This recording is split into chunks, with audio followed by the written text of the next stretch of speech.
Shalom jemaat yang dikasihi Tuhan. Halo. Selamat datang di ibadah Minggu pagi di Gereja Isa Al-Masih Pontianak. Saya yakin kita semua rindu untuk datang beribadah dan bersekutu kepada Tuhan. Amin.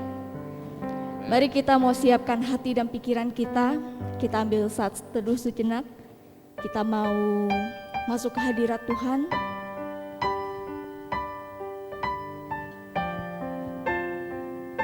Sungguh kami bersyukur ya Tuhan atas penyertaan-Mu sepanjang seminggu yang berlalu. Sehingga pada saat ini kami boleh berkumpul bersama untuk beribadah bersekutu dengan-Mu ya Tuhan. Kami rindu menaikkan pujian penyembahan kami hanya bagi-Mu. Biarlah ini boleh manis Kau dengar ya Tuhan.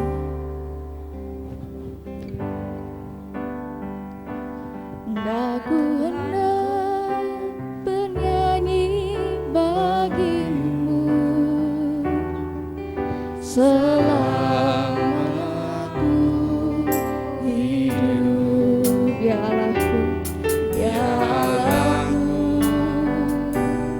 Aku hendak bermazmur bagi-Mu selagi ku ada. Kita naikkan pujian ini sekali lagi dari awal.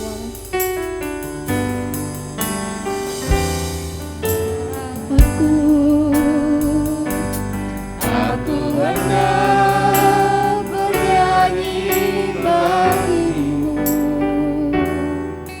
selama aku hidup, ya Allahku.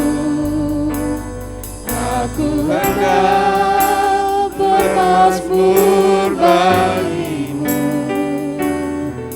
selagi ku ada. Inilah yang ku renungkan setiap waktu. Nyanyian pujian kepada-Mu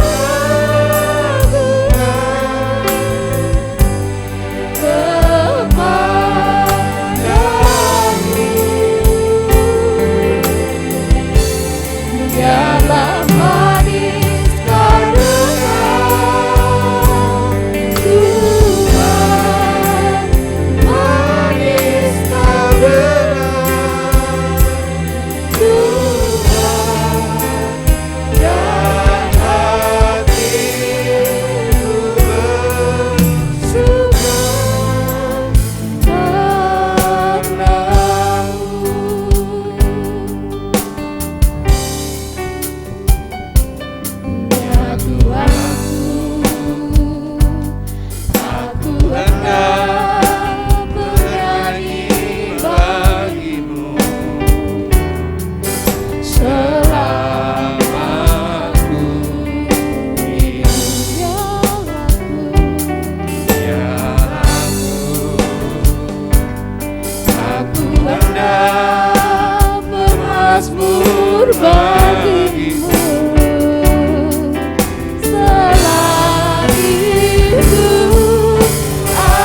segala puji dan syukur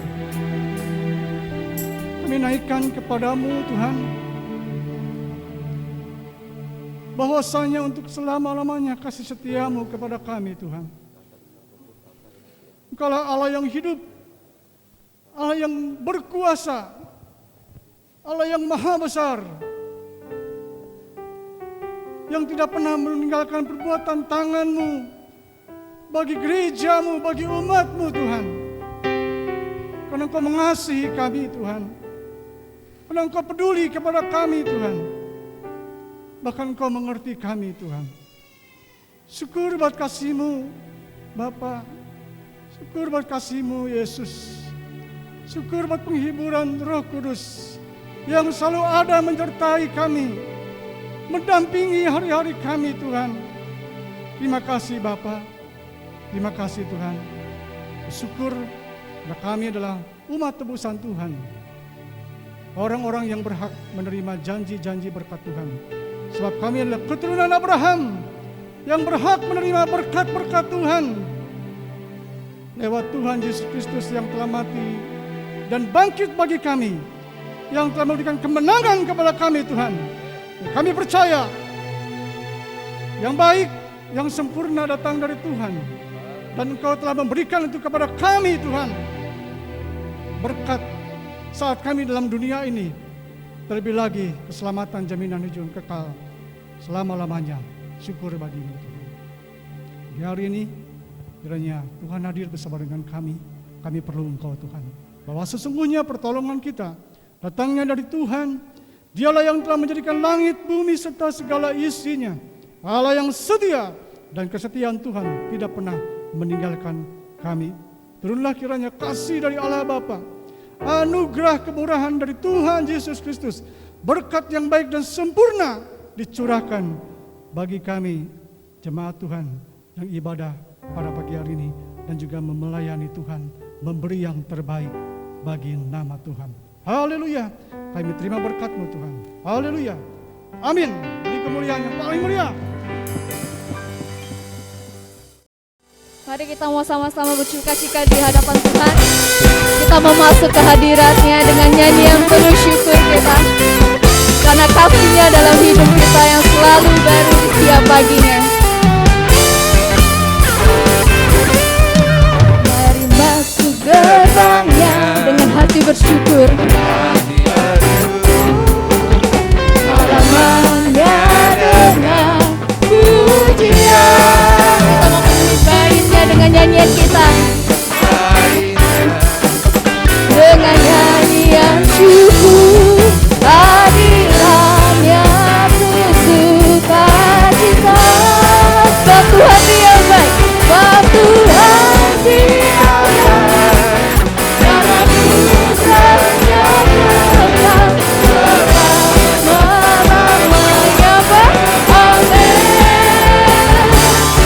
Sebab Tuhan Dia baik, karena anugerah-Nya kekal selama-lamanya.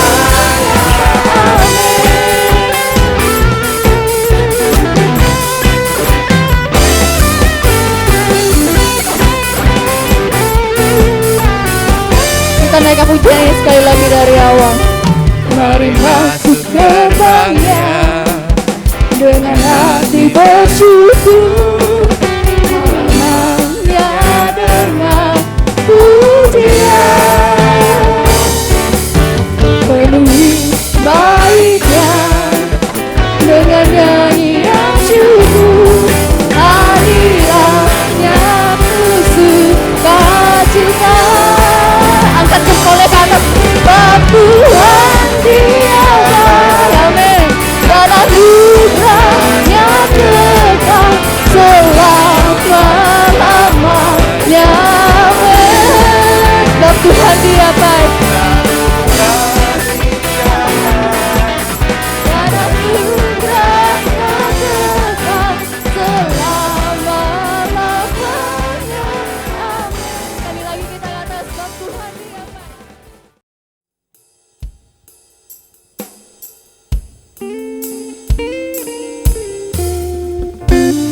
Terima kasih Yesus Tuhan. Syukur Tuhan untuk kebaikan-Mu Tuhan.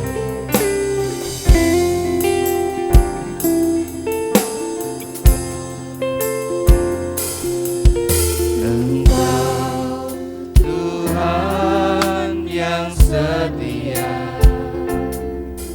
waktu-Mu selalu yang terbaik. Engkau Tuhan sandaranku, dan ku hanya akan berharap padamu. Engkau Tuhan yang setia. Engkau Tuhan yang setia. Haleluya.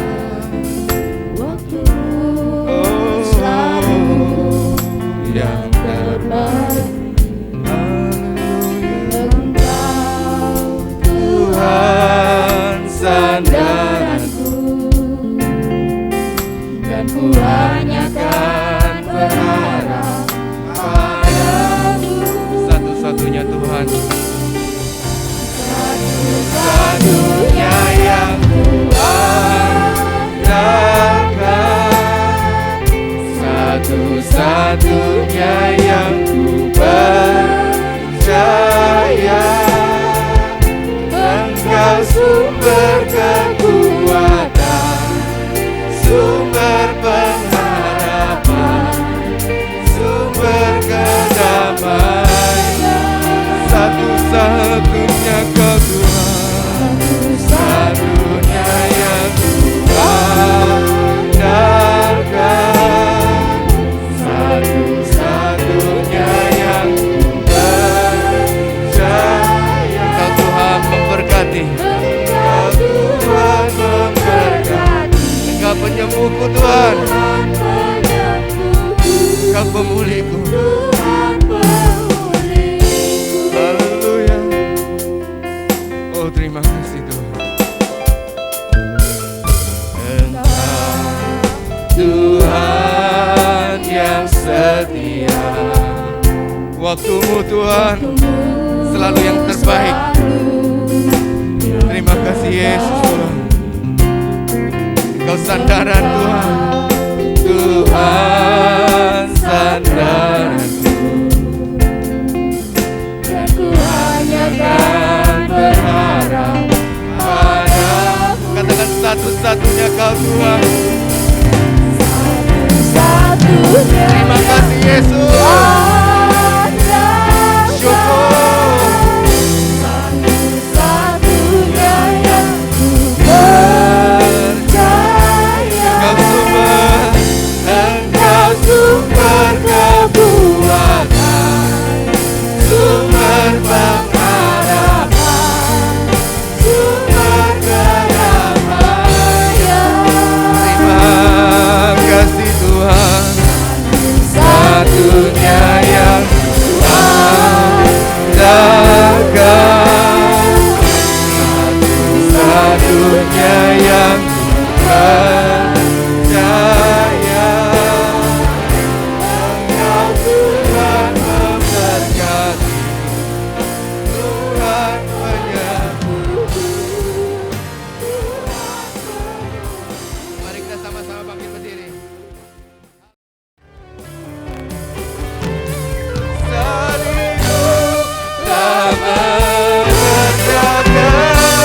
Kepada hambanya saya persilakan. Dan yang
pujian ini Tuhan sungguh keluar dari hati kami yang terdalam, menjadi pengakuan iman kami kepadamu Tuhan, bahwa tidak ada yang lain di hidup kami, tidak ada yang lain di hati kami.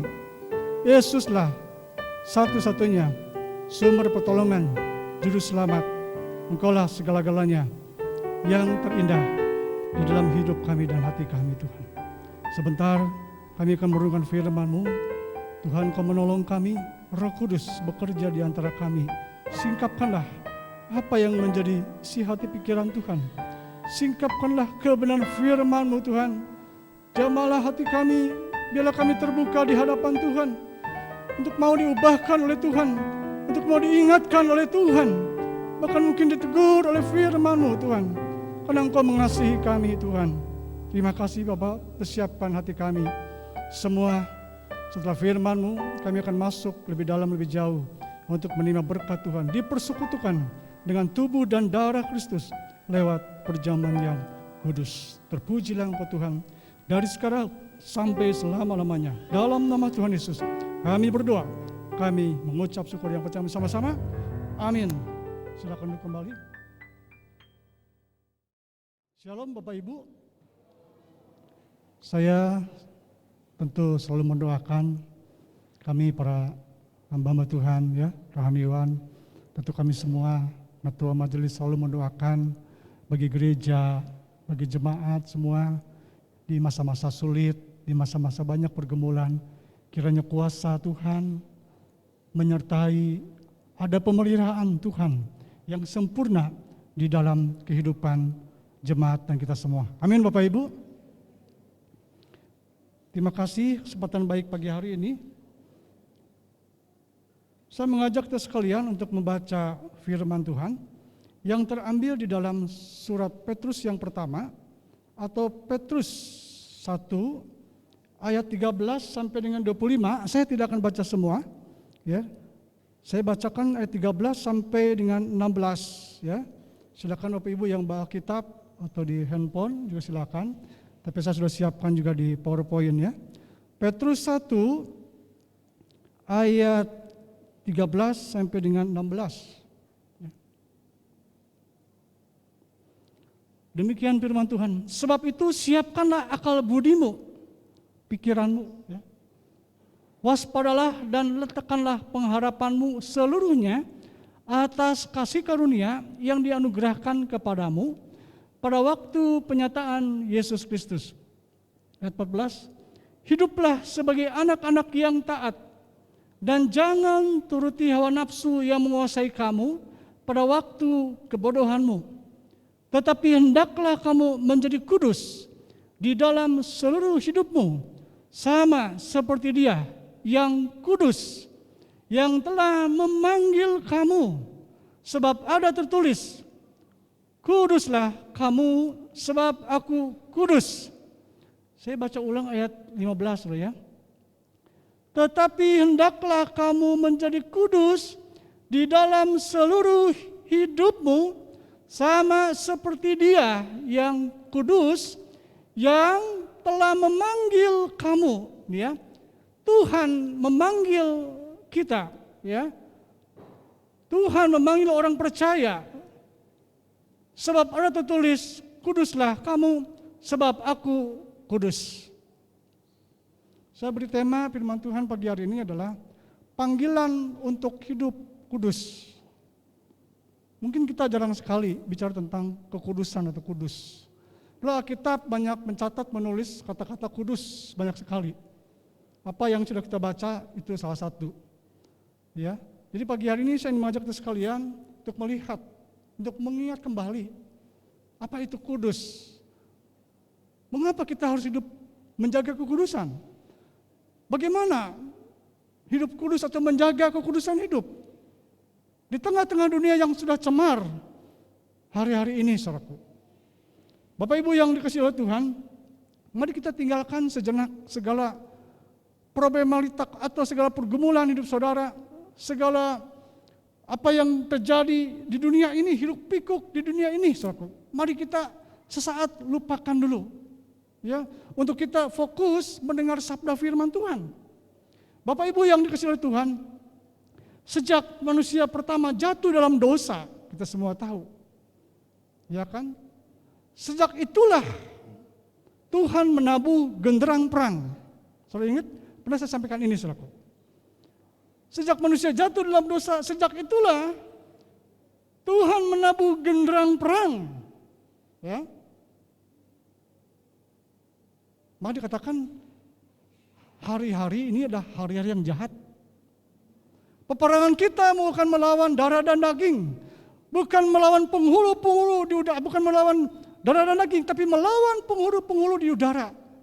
Kuasa-kuasa gelap yang tidak terlihat oleh mata jasmani. Apakah peperangan itu masih ada sampai hari ini? Sampai hari ini. Dan saya percaya itu memang ada. Ada peperangan antara kekuasaan Tuhan dengan iblis setan. Terus dia bertempur, dia berperang, saudara. Sampai hari ini. Dan saat saudara dan saya menerima Yesus Kristus sebagai juru selamat, saat itulah justru kita harus siap. Ya, harus siap bertempur, berperang, saudaraku. Sampai hari ini lah, saudaraku. Sampai nanti puncaknya, kalau saya membaca kitab Wahyu, ya, kalau kita membaca kitab Wahyu, itu akan terlihat, itu akhirnya nanti, saudaraku, akan ada peperangan yang besar, saudaraku. Kadang-kadang kita ngeri membaca kitab Wahyu, saudaraku. Di sana ada penghiburan, ada kekuatan dari Tuhan, tapi juga ngeri, saudaraku. Alkitab tidak mencatat semua secara detail apa yang terjadi di akhir zaman, saudaraku. Karena saya kira Tuhan tahu kita tidak akan mampu, saudaraku.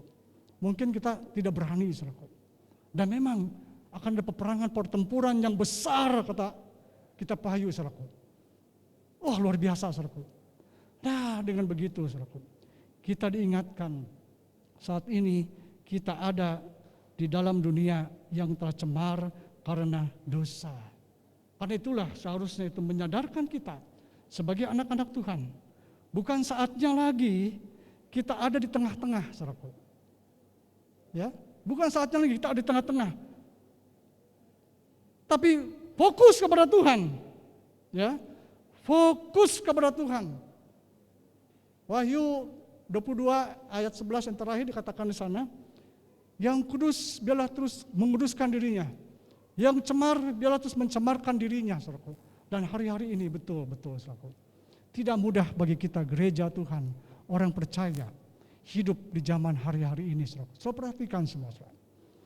Iblis luar biasa, saudaraku, bergentayangan. Saya diingatkan ya, tidak diperpoin, Wahyu pasal 12, celakalah kamu hai bumi dan laut, karena iblis telah turun kepadamu dalam geramnya yang dahsyat, karena ia tahu bahwa waktunya sudah singkat. Di sini dikatakan iblis tahu waktunya sudah singkat bagi dia. Karena itu dia bekerja keras, dia juga luar biasa, saudara. Iblis nggak pernah tidur, saudara. Ya. Matius 24 ayat 22, dan sekiranya waktunya tidak dipersingkat, ya, maka dari segala yang hidup tidak akan ada yang selamat, akan tetapi oleh karena orang-orang pilihan, waktu itu akan dipersingkat. Berapa hari ini, karena kebetulan saya grup hamba-hamba Tuhan, alumni sekolah kitab saya, yang jumlahnya ratusan ya, itu 1 bulan ini ada hampir 10 orang pendeta meninggal. Ada yang kena COVID, ada yang bukan. Jadi sampai ada rekan saya mengatakan, ini dihitung ya Pak, katanya di grup. Iya, saya hitung. 1 bulan ini 10 orang yang meninggal. Jangan takut. Jangan takut, saudara. Ya. Nah, pagi hari ini mari kita merenungkan kembali kehidupan kita di hadapan Tuhan. Mungkin sudah berpikir waktu terasa begitu lama, tetapi dibandingkan dengan kekekalan, saudara. Ya, kekekalan bicara tentang tak ada batas waktu itu, tak berujung. Waktu sangat singkat sekali. Ya kan? Ada 3 hal yang ingin saya bagikan pagi hari ini. Yang pertama ya, apa arti kudus? Dari kata kados, yaitu bersih, tidak bercacat, tidak bercela, dikhususkan, murni, tidak bercampur, terpisah, dengan hal-hal duniawi. Itu arti dari kudus atau kados ya, dari bahasa Ibrani ya. Bersih, tak bercacat, tak bercela, dikhususkan, murni, tidak bercampur, terpisah dengan hal-hal duniawi, saudaraku. Ya, bangsa Israel disebut bangsa yang kudus. Imamat 20 ayat 24 26. Dulunya bangsa Israel ya kan, semua bangsa sama saja. Tetapi kemudian Israel dijadikan bangsa yang berbeda. Ya, dengan yang lain, terpisah dari yang lain, dikatakan umat atau bangsa yang kudus. Orang percaya bagaimana? Orang Kristen disebut orang kudus. 1 Petrus pasal 2 ayat 9. Dulunya sama, orang Kristen sama seperti yang lain, yaitu berdosa. Tetapi lalu dipisahkan dari yang lain, dijadikan berbeda dengan yang lain, diperuntukkan untuk Tuhan. Roma pasal 12 ayat 2 dikatakan sana, saudaraku. Saudaraku, persembahkanlah tubuhmu sebagai persembahan yang hidup. Janganlah kamu serupa dengan dunia ini, tapi berubahlah oleh pembaharuan budimu, sehingga kamu dapat membedakan mana yang benar, mana yang salah. Bapak Ibu yang dikasihi Tuhan, yang kedua itu arti kudus. Yang kedua, mengapa harus hidup kudus? Mungkin bagi banyakkan orang berpikir atau yang ada berpandangan, enggak salah nih, harus hidup kudus. Rasanya ketinggalan zaman nih hidup kudus. Ya, sudah ketinggalan zaman. Atau hidup kudus rasanya kuno kali. Dunia udah maju begitu pesat. Ya. Teknologi maju begitu pesat. Gaya hidup juga luar biasa, ya, berkembang pesat dan seterusnya. Bahkan mungkin Alkitab sudah kuno, atau mungkin Alkitab sudah ketinggalan zaman, saudaraku. Bisa jadi seperti itu, saudaraku. Buktinya apa, saudaraku? Orang mungkin nggak tertarik lagi baca Alkitab. Hati-hatilah, saudaraku. Ya, hati-hatilah. Makanya orang sudah malas baca Alkitab, apalagi berdoa. Berdoa itu membosankan. Berdoa itu mungkin waktu berlama-lama, lama. Berdoa itu mungkin tidak ada pengaruh apa-apa tuh. Ya, sekarang sudah zaman 4G atau apa? 7G. Ya. Lama tuh doa tuh. Kok ada apa-apa, enggak pengaruh apa-apa. Hati-hatilah, saudaraku ya. Jangan lengah tipu daya iblis. Hati-hatilah. Jika kita lengah, kita habis ditelannya, saudaraku. Gereja, orang, kita semua sedang dimurnikan, bahkan lewat penderitaan sekalipun. Kita sedang terus dimurnikan oleh Tuhan. Yakobus pasal 1 ayat 2 sampai 5. Mengapa harus hidup kudus? Yang pertama, hidup itu, hidup kekudusan atau hidup dalam kekudusan adalah ciri. Ya. Mengapa harus hidup kudus? Hidup dalam kekudusan adalah ciri atau gaya hidup anak-anak Tuhan. Kan dipisahkan, kan dibedakan. Ya. Ada istilahnya berani tampil beda. Itu saudaraku. Ya.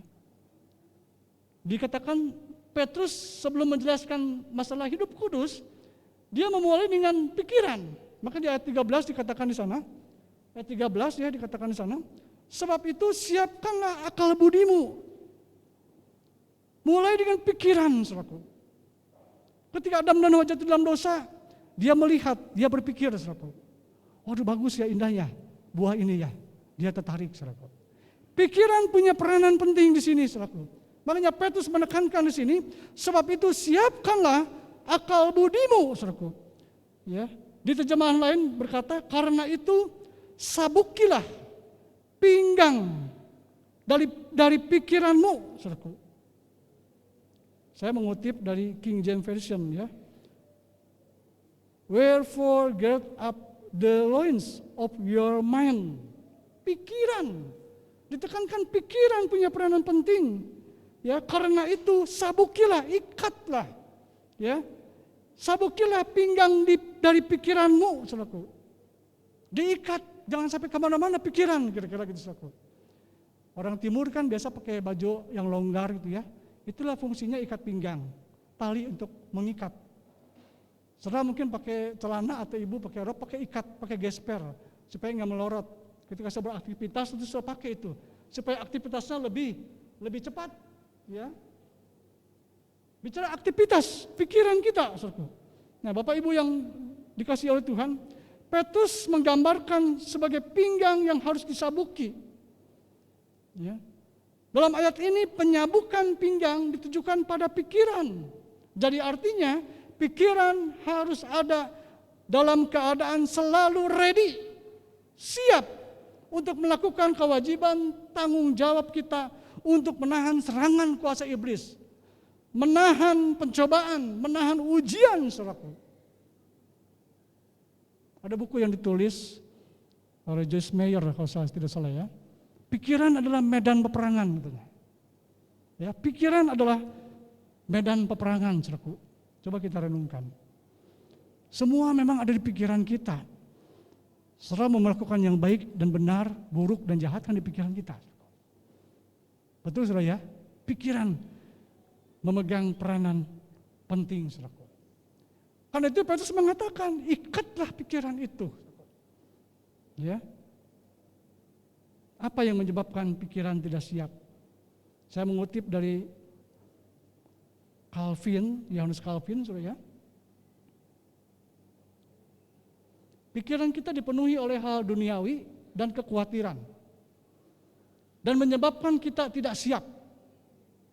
Jadi kita harus melepaskan diri dari keduniawian dan membuang semua kekhawatiran. Aduh, mungkin ada yang bertanya, memangnya Pak Pendeta nggak pernah khawatir?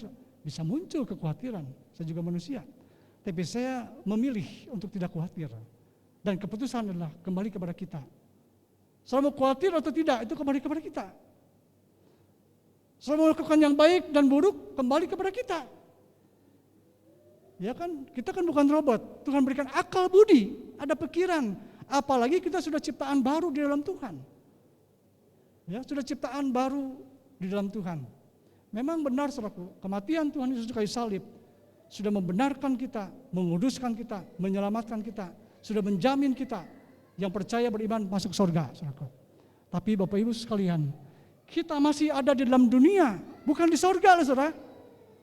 Yang masih harus berperang, bertempur dengan kedagingan kita di tubuh kita. Makanya Galatia pasal 5 mengatakan, hiduplah oleh roh atau mau dipimpin oleh roh, bukan dipimpin, dikuasai oleh kedagingan. Tuhan tahu, Tuhan melihat bahwa kita memang lemah. Karena itulah Tuhan memperlengkapi kita, ya, dengan iman, dengan kuasa firman, saudaraku. Itu, saudaraku. Efesus pasal 6 bicara tentang peperangan rohani, saudaraku. Yang kita hadapi bukan melawan darah dan daging, tapi melawan kuasa-kuasa penghulu-penghulu di udara. Seperti itu kan. Tapi lawanlah dia dengan iman, katanya, saudaraku. Ya. Iblis berjalan berkeliling sama seperti singa yang mengaum-ngaum mencari orang yang hendak ditelannya. Tapi lawanlah dengan iman yang teguh, katanya. Tuhan sudah memperlengkapi kita, saudaraku. Ketika Bapak Ibu dan saya percaya, Tuhan sudah memperlengkapi kita, saudaraku. Masalahnya kita mau menggunakan itu enggak. Ketepung keselamatan, iman, ya kan, kuasa firman, kita gunakan itu, saudaraku. Bayangkan, saudaraku, di medan perang.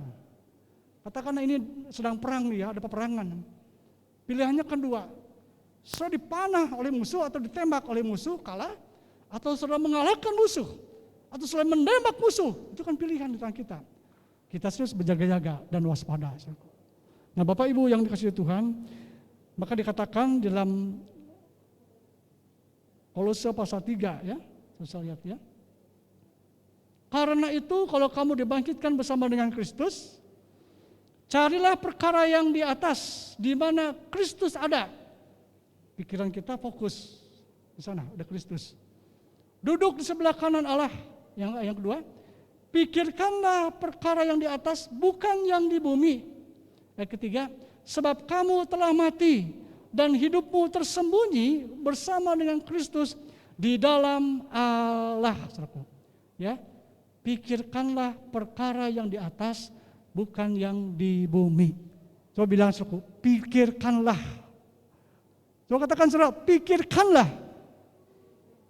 Tuhan mau kita memikirkan perkara-perkara rohani, saudaraku.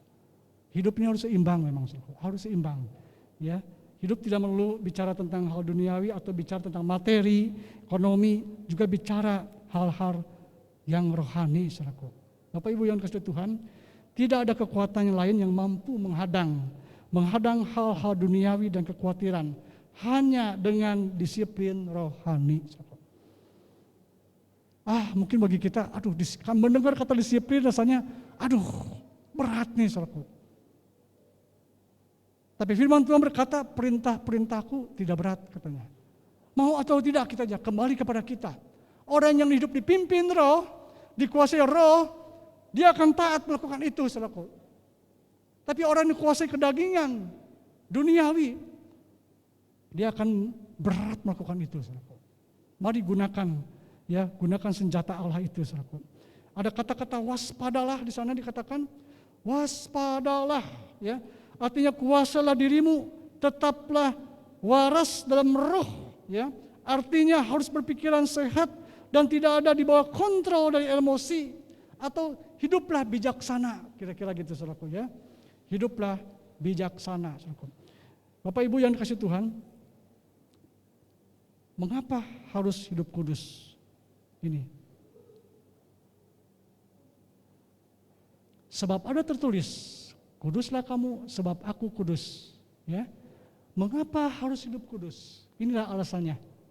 Kudusnya Tuhan, kudusnya Allah merupakan alasan kita harus hidup kudus atau menjaga kekudusan hidup di hadapan Tuhan. Tidak ada yang lain. Tuhan menghendaki seperti itu dan Tuhan mau kita hidup di dalamnya seperti itu.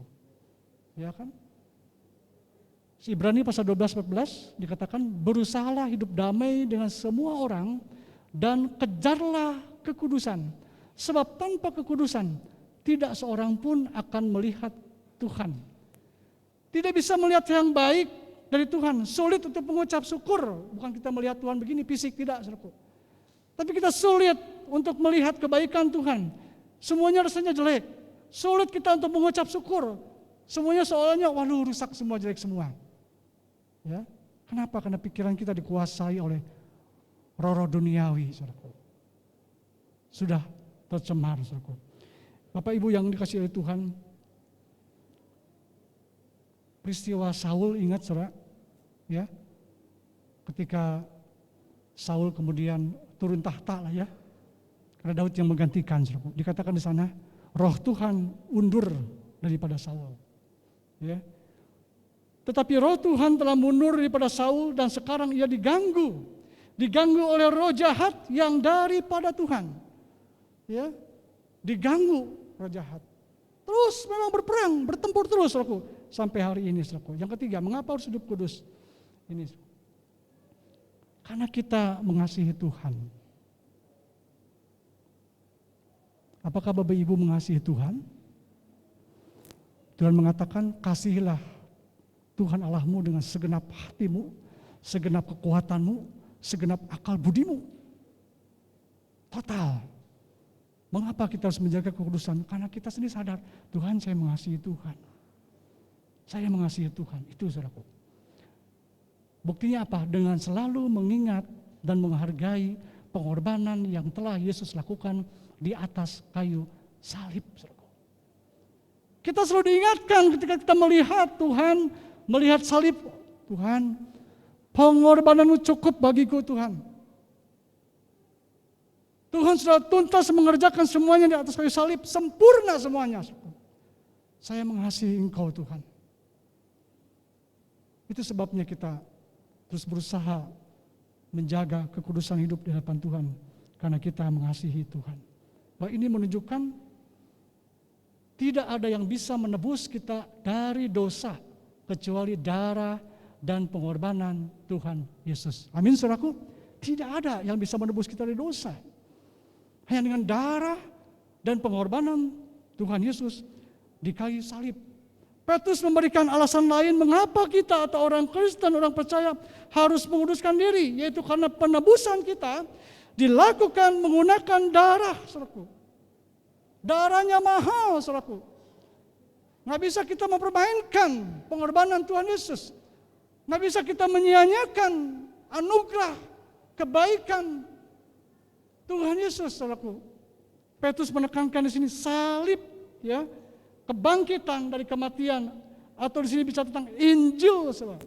1 Korintus pasal 15, 3-4, sebab yang sangat penting, ya, Yesus telah mati, dia dikuburkan, hari ketiga dia bangkit. Itu saudara. Kita, Bapak Ibu dan saya lah, Injil yang bergerak, saudara. Kita ini hidup kita adalah hidup Injil yang bergerak, saudara. Yang menceritakan, yang memberitakan tentang kematian dan kebangkitan Yesus, saudara. Sejahat pun manusia, jika dia datang kepada Tuhan, dia merendahkan diri, saudara. Anugerah pengampunan Tuhan luar biasa, saudara. Sebab itu firman Tuhan berkata, sekalipun dosamu merah seperti kirmisi, ya, atau seperti kain kusumba, akan putih menjadi seperti salju, seperti kain putih, saudara. Mari kita datang kepada Tuhan, saudara. Jangan keraskan hatimu, saudara. Jangan mencobai Tuhan, saudara. Tuhan mengasihi, saudara. Datang kepada Tuhan, beres semuanya, saudara. Beres semuanya, saudara. Ya, datang kepada Tuhan. Bagaimana hidup kudus, saudara? Tidak mudah, saudara. Saya mengatakan begini, tidak mudah, saudara. Ya. Di sisi lain, kita ini kan manusia roh. Saat Adam dan Hawa diciptakan oleh Tuhan dari debu tanah, dikatakan Tuhan mengembuskan rohnya, mengembuskan napasnya. Rohnya itu roh Tuhan, napas Tuhan itu yang menggerakkan manusia hidup. Daging tidak ada manfaat apa-apa, tidak berguna. Makanya ketika kita meninggal pun, saudara, kita dipanggil Tuhan. Daging tubuh ini tidak masuk, saudara. Roh yang kembali kepada penciptanya, saudara. Ingat itu, saudara. Harus ingat itu, saudara. Roh. Jadi kita ini manusia roh sebetulnya. Tapi kita sadar kita masih dalam dunia ini yang harus berjuang. Tapi sekali lagi, saudara, gunakanlah perlengkapan senjata Allah itu, saudara. Kuasa firman, doa, ya kan? Gunakan itu, saudara. Karena Tuhan tahu, melihat manusia tidak mampu, Tuhan memperlengkapi itu, saudara. Masalahnya kembali kepada kita. Makanya perbanyaklah doa dan baca firman Tuhan. Ya, perbanyak itu, saudara. Hidup dalam ketaatan. Bagaimana menjaga hidup kudus? Bukan dengan kekuatan sendiri tidak akan mampu, tetapi dengan pertolongan atau melalui Roh Kudus. Kita harus menyadari bahwa hanya dengan pertolongan Roh Kudus, ya, kita bisa maju bertumbuh dalam terus pengudusan. Berapa yang lalu saya bicara tentang peranan Roh Kudus, jangan dilupakan, saudaraku. Dia mengajarkan kita, dia menasihati kita, saudaraku. Dia membimbing kita. Bahkan dia bisa menegur kita dengan berbagai cara, saudaraku. Dengan maksud yang baik, karena Tuhan mengasihi kita. Karena itu banyaklah berdoa. Bukti kebergantungan kita kepada Tuhan. Yang kedua, mengapa menjaga hidup kudus? Pentingnya yang kedua adalah memperhatikan hal-hal rohani. Mazmur 19 ayat 1505, firman-Mu itu pelita bagi kakiku dan terang bagi jalanku. Harus seimbang. Mulai kita memperhatikan juga kebutuhan rohani kita. Bapak-bapak, pria-pria, mari, ya, sekarang berfungsi. Ini masa-masa sulit, saudara. Ya, sepertinya iblis saya katakan tadi, waktunya singkat, dia tahu dia bekerja luar biasa, siang malam, ya kan? Karena itulah, mari perkuat, jaga keluarga-keluarga kita. Bapak-bapak, suami-suami, mari sediakan waktu ada mesbah keluarga di rumah. Ya, doa memimpin keluarga rumah tangganya, saudaraku.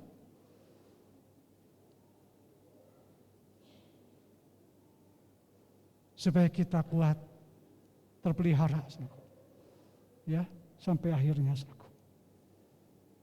Hidup mau dipimpin Tuhan, saudaraku. Ya. Yang ketiga, bagaimana menjaga hidup? Saya katakan tadi, hidup mau dipimpin roh. Ya. Galatia pasal 5 ayat 25. Keinginan daging sudah nyata, katanya. Coba saya baca terakhir, ya. Galatia pasal 5. Yang terakhir, ya. Galatia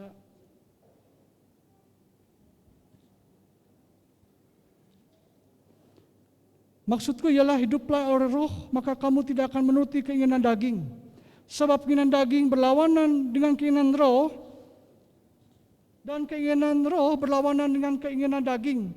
Karena keduanya bertentangan, sehingga kamu setiap kali tidak melakukan apa yang kamu kehendaki. Akan tetapi jikalau kamu memberi dirimu dipimpin oleh roh, maka kamu tidak hidup di bawah hukum Taurat.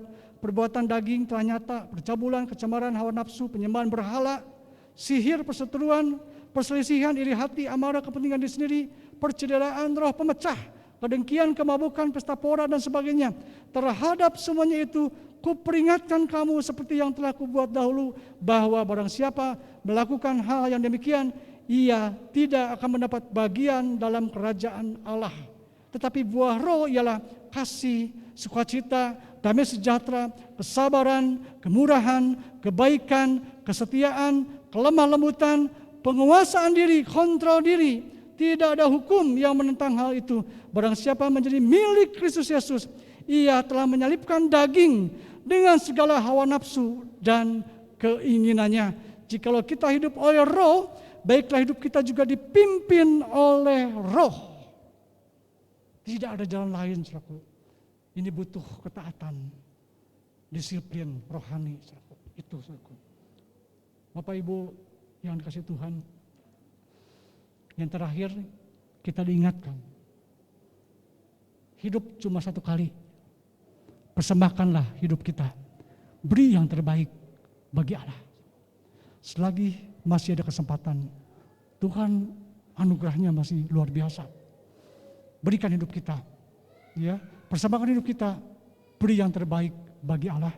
Karena Tuhan Yesus sudah memberikan yang terbaik bagi kita lewat kematiannya di atas kayu salib, sehingga kita dibenarkan, kita dikuduskan, kita diampuni, kita menjadi milik Tuhan selama-lamanya. Amin.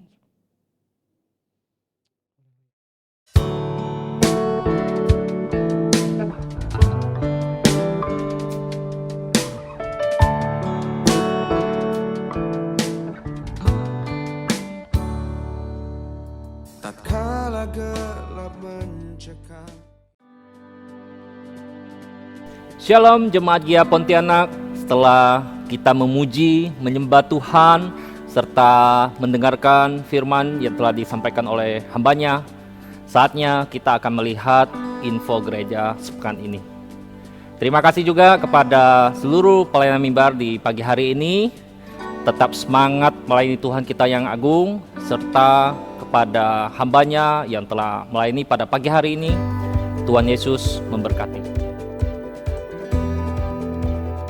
Yang pertama, kita akan melihat pelayanan mimbar yang akan melayani pada Minggu 11 Oktober 2020.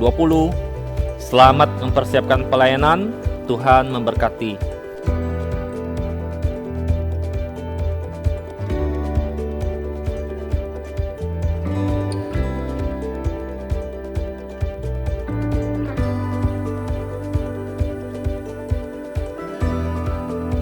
Firman Tuhan akan dilayani oleh Pendeta Lukas Wayang. Yang kedua, berita sukacita.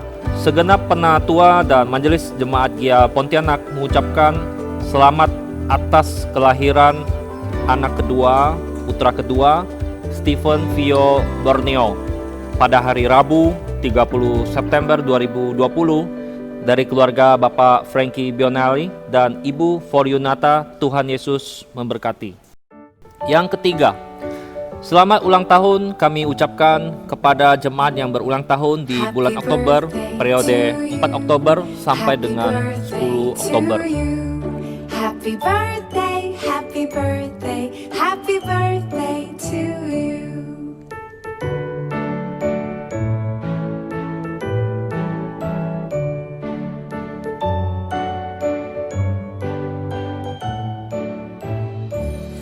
Happy birthday to you. Happy birthday to you. Happy birthday, happy birthday, happy birthday to you. Happy birthday to you. Happy birthday to you. Happy birthday, happy birthday, happy birthday to you. Umur panjang di tangan kanannya, di tangan kirinya kekayaan dan kehormatan. Tuhan Yesus memberkati. Demikian info gereja pada pagi hari ini. Tetap jaga kesehatan, tetap bersukacita dalam Tuhan. Percayalah, Tuhan selalu menyertai kita. Sampai ketemu di ibadah minggu depan. Tuhan Yesus memberkati kita semua. Shalom.